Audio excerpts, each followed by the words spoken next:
As we can see around the world and we can witness, around the world there's so much injustice, there's so much oppression. And sometimes we feel hopeless. And sometimes we simply do not know what to do.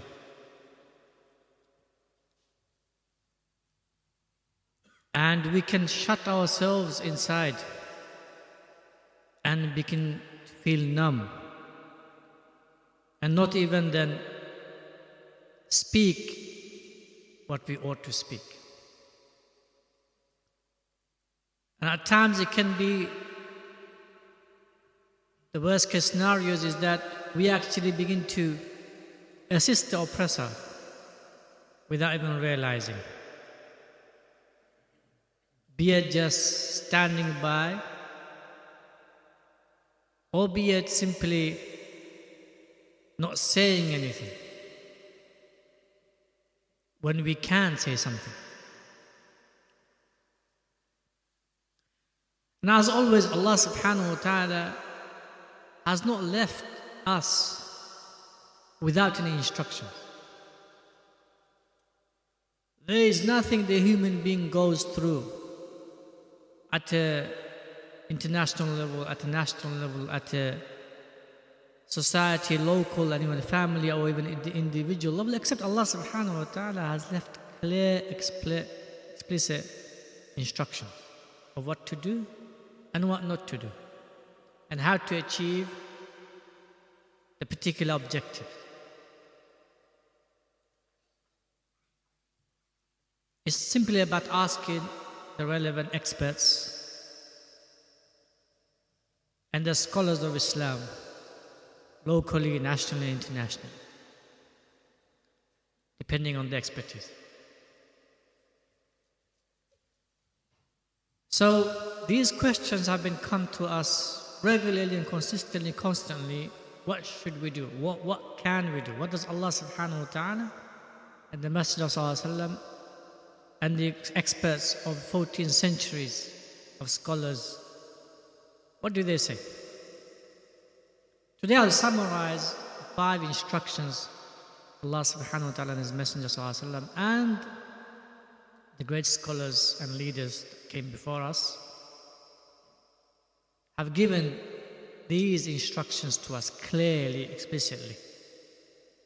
5 instructions, simple 5 instructions. If we implement them within our lives and make it our lifestyle and our character, then we will be able to reduce the harms, minimize them, neutralize them, eventually overcome them and establish justice by default.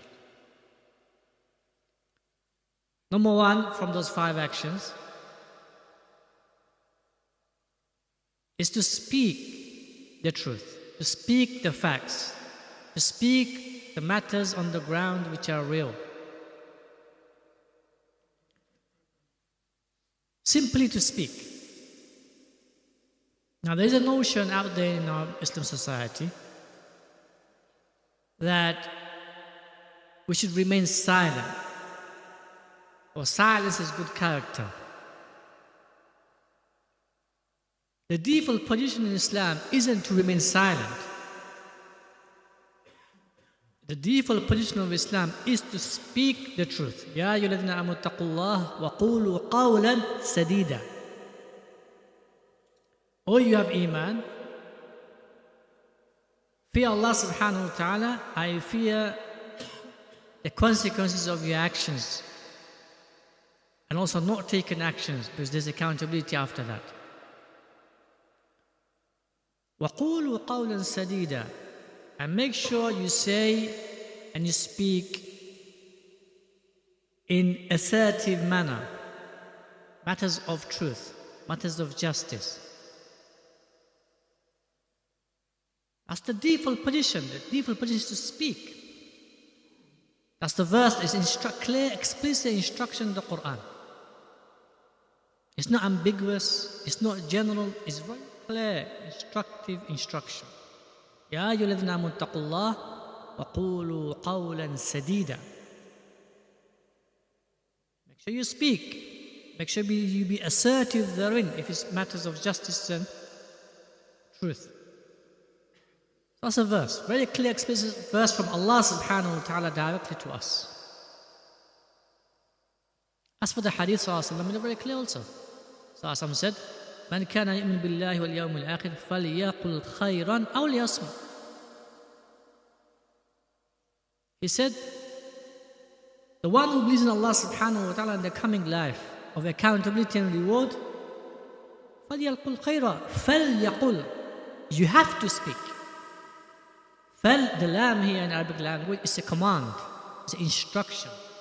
فَلْيَقُلْ, meaning if you have tangible belief in Allah, tangible belief in the coming life, it's real in your heart, triangle, then the middle triangle, the part in the middle, you have to speak the truth. You have to. فَلْيَقُلْ خَيْرًا, you have to speak khayr. Khayr doesn't only mean truth and justice, facts and realities. It includes what inspires you, what motivates you, what inspires others, what motivates others, what empowers you, what empowers others, what makes them strong, what makes them get up, have hope, what makes them happy and content, what makes them overcome their challenges and difficulties, what makes them think good of Allah subhanahu wa ta'ala and the deen and Muhammad sallallahu alaihi wasallam and the scholars and the leaders, and work towards establishing those matters. Allah subhanahu wa ta'ala instructed, and so did Muhammad sallallahu alaihi wasallam, and so did our pious, upright, mastery leaders and experts. فَلْيَقُلْ خَيْرًا. So the original position is to speak, not remain silent.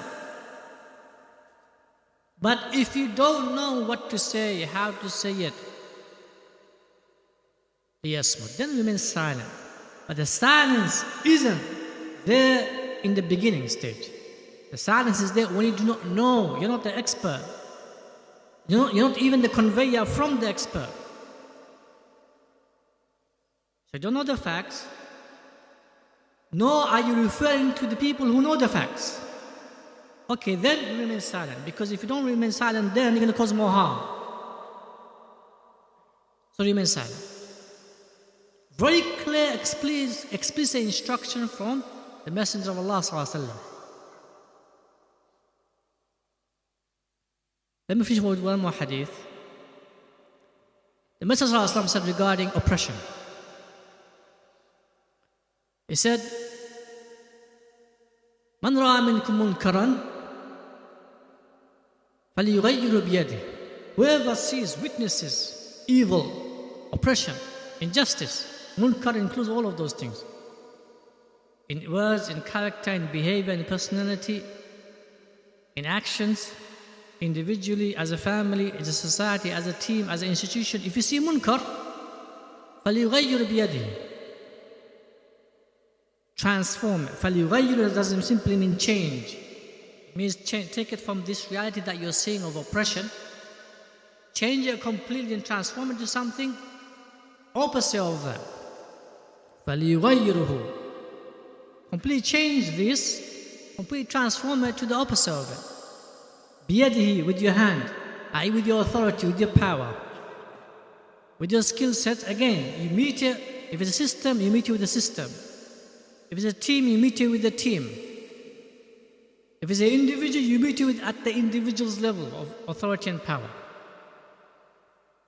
That's the highest level of Iman. That's the highest level of Tawheed. That's the highest level of Ibadah. That's the loftiest level that the Messenger ﷺ wants us to achieve and attain. Where if you see a munkar, you're able to change it with your authority, with your power, be it the system, be it the institution, be it the organization. Be it you at the individual level, you got authority and power, the Ummah has given you that position. That's the first level. The second level, فَبِلِسَانِهِ, with the tongue. With the tongue includes writing books, writing articles, writing a tweet. That's the second level. It's not to remain silent.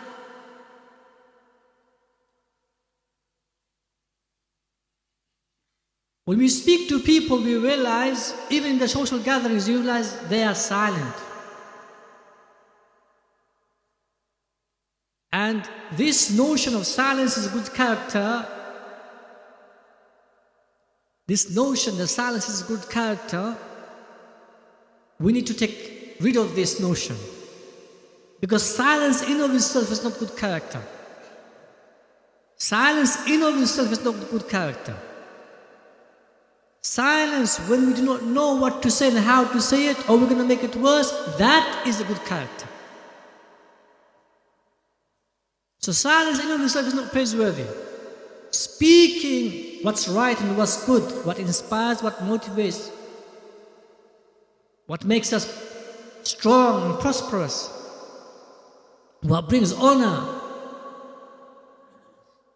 planning and executing, these things, these matters are praiseworthy. So number one, action from the 5 is speak the truth, speak the facts, speak the realities on the ground. If you don't know, the second stage is know from the experts, and then convey the message. Number 2, spread it.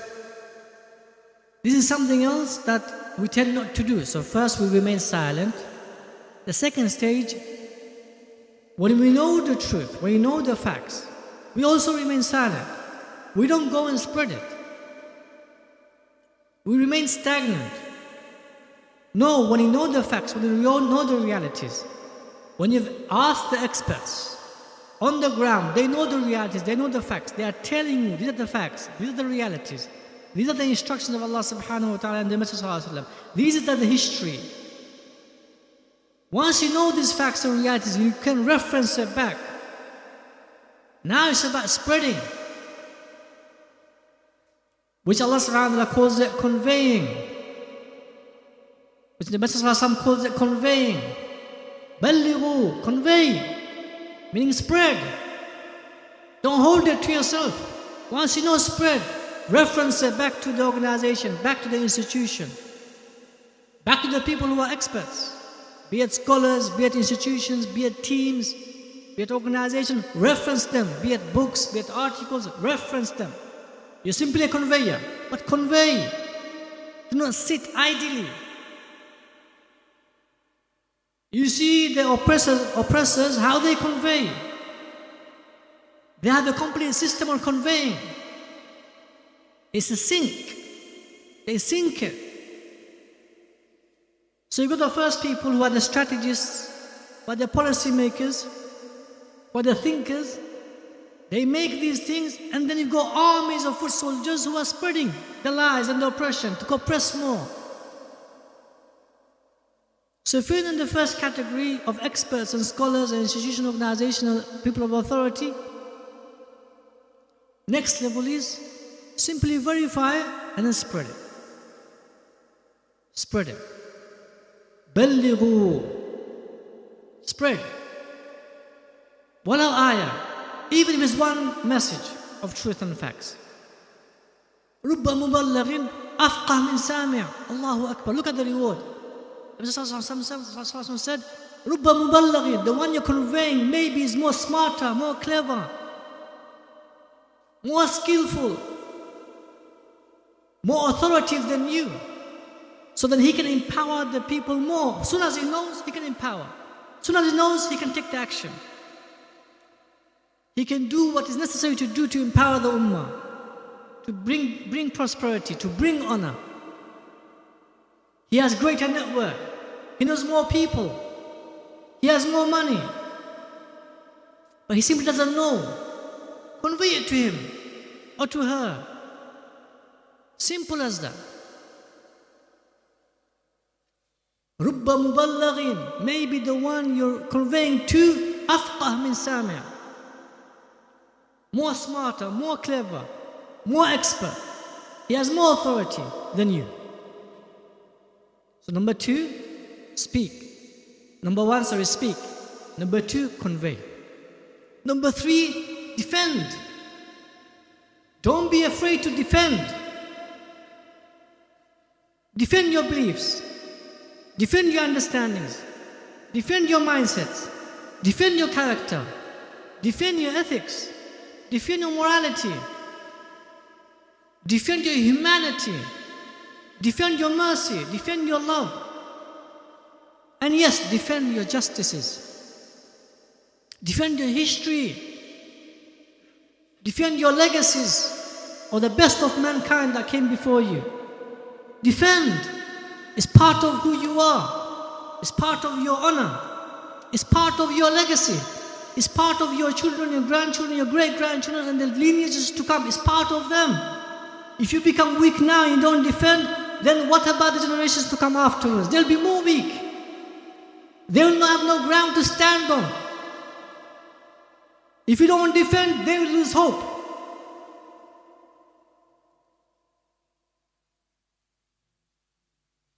You have to defend. You have to defend. So if you're not in the first category, you're not the expert, you're not the second category where you're not even conveying, at least defend those who are doing the first two. Defend them. Be it an organization, be it an institution, be it an individual, be it a country. Defend them. It's not like this, it's like this. The history is like this, it's not like this. Defend. If you don't know, then get to know. Learn. Study. Do some research. But don't sit ideally. Don't just sit and be a bystander. Because the oppressors will deceive you, manipulate you, and take them on your side. They will say the silent majority is with us. Silent majority is with us.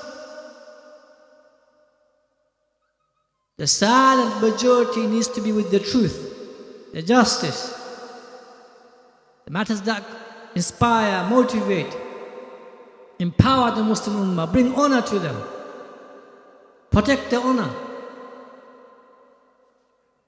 So number one, speak. Number two, convey, spread. Number three, defend. And number four, execute. Simple, it's so simple. Execute. فإذا عزمت فتوكل على الله وشاورهم في الأمر فإذا عزمت فتوكل على الله. Consult each other.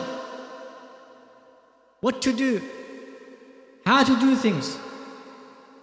But once you have made the decision amongst the believers, amongst the Muslims, at any level, at the family level, at the local society level, once the decision makers, the experts have decided on something, this is the action plan. This is what we're going to do for this 3 months, or this 6 months, or this 1 year, or this 5 years. This is the objectives. These are the objectives we need to achieve. This is what we're going to do. Execute it now. Fatawakkal ala Allah. Leave the rest to Allah subhanahu wa ta'ala. The Prophet ﷺ in the Battle of Uhud, the majority of the youth, they missed the Battle of Badr. They missed it. Prophet ﷺ, he said, we're going to defend Medina just from its little outskirts. We don't go too far. We're going to stay in the Medina, but just outskirts of Medina. Defend the city, and we're going to defend the people from within the city and outside the city. However, the youth of Medina said, no, we miss Badr ﷺ. We want to meet the enemies. Why should we be scared of them? Why should we be afraid of them? Why should we just defend from the outskirts of Medina? We want to meet them. We want to meet them. The Prophet ﷺ, he didn't want to do that. Even though he was the head. He was the head of the state, the new Muslim state. He didn't want to do that. But because the majority of the youth was so motivated and so inspired and wanted to express the iman and love for Allah and the Messenger ﷺ, and to protect the honor of Islam and the honor of the Muslims, and to show Prophet ﷺ how much they love him and how much they love Allah subhanahu wa ta'ala, they wanted to meet the enemy face to face, even though they knew they are outnumbered, even even they knew they were outnumbered. The Prophet ﷺ, he was a strategist. He knew this strategy, meeting the enemy, even though they are outnumbering us, he may fail. He went home. His wives could see his thinking. He's worried because he will lose young Sahabi. He will lose the young Sahabi. He knows some of them will be martyred. He put the armor on. Once he put the armor, the youth were speaking again. It was like, I think we upset Muhammad sallallahu alaihi wasallam. I think we went against his strategy. So they sent some of the senior Sahaba to say, okay, you know what, Sallallahu, whatever you decide, we'll go with it. Once Sallallahu put the armor on, the senior Sahaba went to Sallallahu and said, Sallallahu, the youth are changing their minds. They said, whatever you decide, khalas. The Prophet ﷺ said, when a prophet puts the armor on, khalas. He can't turn back. He went with the youth, even though there was great risks. Why? Because it was the majority. That was the view of the majority. He went with it. And it's all khair. 70 of them become shuhada. But it was all khair. It was all good. So as long as you consult the people who are experts, the leaders, the hierarchies within the Muslim community, and whatever them decided, we follow, we obey, then whatever the outcome is, it will be good for us. No matter what happens after that, it will be good. So let me summarize the 4 points, action points to establish justice and remove oppression. Number 1, speak. The default position is to speak, not to remain silent. Number 2, spread. Number 3, defend. And number 4, execute. I'm going to give number 5 in the second khutbah. وقولي قولي هذا واستغفر الله لي ولكم ولسائر المسلمين فاستغفروه إنه هو الغفور الرحيم.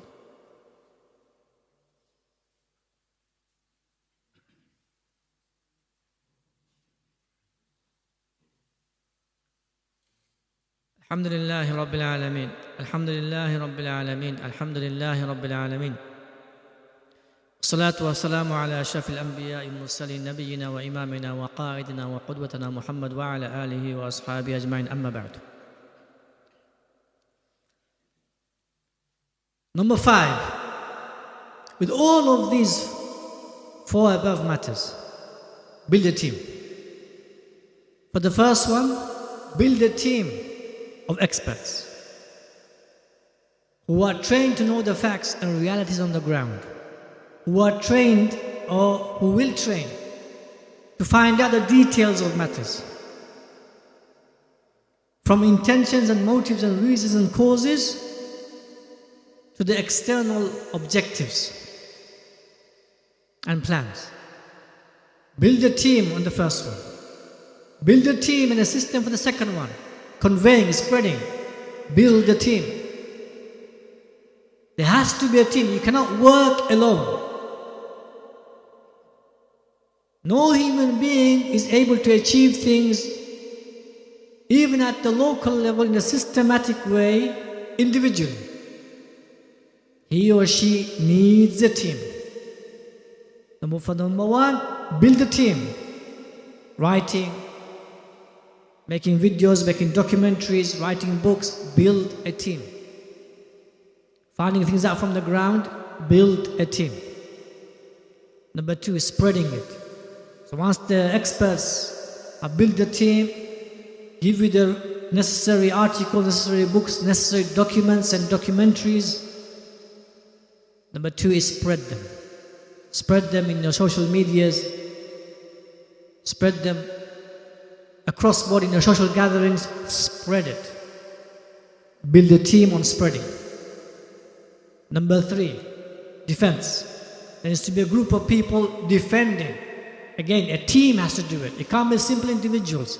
It has to be a team defending the first 2 categories of people. First 2 categories of experts. first two categories of teams. There needs to be a team defending the first two categories of teams. Defend them. Defend the institutions. Defend the organizations. Defend the corporations. Defend the companies. You defend them. Be it legally through the judiciary system, or be it through writings, again, articles, books. But there's a team behind defending them. And this has to be a cycle created again and again. Because this cycle continues until Qiyamah. There needs to be a team, which Allah subhanahu wa ta'ala and the Messenger called it ta'ifa, a group. If a ta'ifa oppresses, another ta'ifa goes and tries to talk to them. A group, a team. And if that doesn't work, if it means to fight, you fight them until the instructions of Allah subhanahu wa ta'ala and the truth and justice is established. وَإِن طَائِفَةً مِنَ الْمُؤْمِنِينَ اقْتَتَلُوا فَأَصْلِحُوا بَيْنَهُمَا. If two groups of people fight, then try to rectify between them. If one is oppressing, فَقَاتِلْ, fight them until the truth and justice is established. So this is groups, this is teams. There's a hierarchy, there's a strategy, there's a plan, and there's execution. Lastly, the executing team also. There needs to be a team in the execution. It can't be done by simply individuals. It needs to be teams behind it, executing all of these matters. So the 5 by action is build teams for the above 4 matters.